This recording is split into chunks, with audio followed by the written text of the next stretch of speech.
Assalamualaikum warahmatullahi wabarakatuh. Perkenalkan, saya Marisa Azanti dari program studi S1 Akuntansi kelas C224 dengan NPM saya 1022407.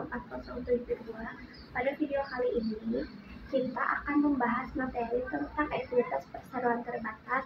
Materi ini sangat penting untuk memahami bagaimana perusahaan berbentuk PT mencatat modal dan transaksi saham serta perlakuan akuntansi terkait ekuitas.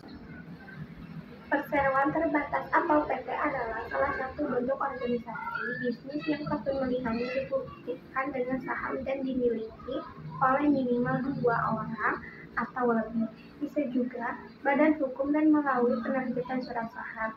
Ada 3 proses pendirian PT. Yang pertama, didirikannya minimal 2 orang pemegang saham, dan yang kedua, harus ada akta notaris, dan yang terakhir yaitu penegasan dari menteri setelah akta didaftarkan. Ekuitas di PT adalah hak residual pemegang saham setelah dikurangi liabilitas, terdiri dari 1 modal disetor, 2 modal diperoleh, dan 3 aige saham. Berikut adalah contoh soal pada materi ekuitas PT. Contoh soal penerbitan saham biasa dengan nilai nominal sama dengan nilai wajar. Untuk soal yang pertama, PT QJ menerbitkan 100 lembar saham biasa dengan nilai nominal 1.500 per lembar. Semua saham terjual pada nilai nominal dan perusahaan menerima kas. Karena di sini menerbitkan saham biasa dengan nilai nominal sama dengan nilai wajar, yaitu 100 lembar dikali 1.500 per lembar, hasilnya 150 juta. Maka perusahaan menerima kas sebesar 150 juta dari saham tersebut. Nah, untuk jurnal yang diperlukannya adalah kas bertambah sebelah debit sebesar 150 juta dan modal saham bertambah sebelah kredit sebesar 150 juta. Untuk soal yang nomor kedua, penerbitan saham biasa dengan nilai nominal sama dengan nilai wajar.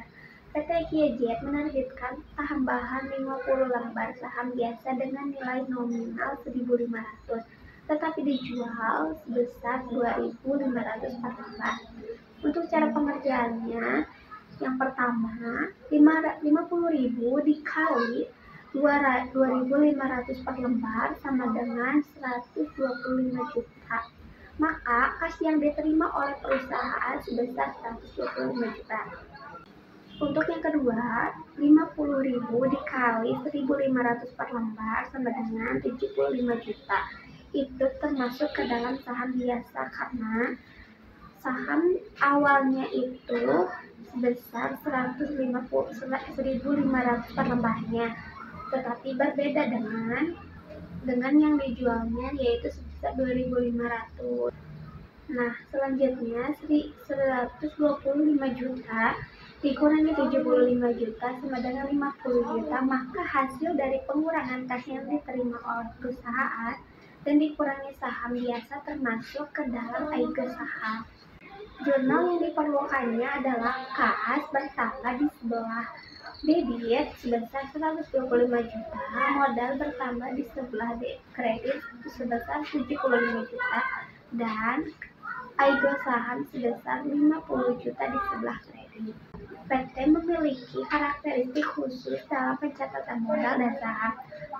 Penerbitan saham bisa di atas atau sama dengan nilai nominal dan dicatat sesuai ketentuan akuntansi. Aige saham menunjukkan kelebihan setoran di atas nilai nominal. Sekian video kali ini. Mohon maaf apabila ada kesalahan atau pengerjaannya kurang tepat.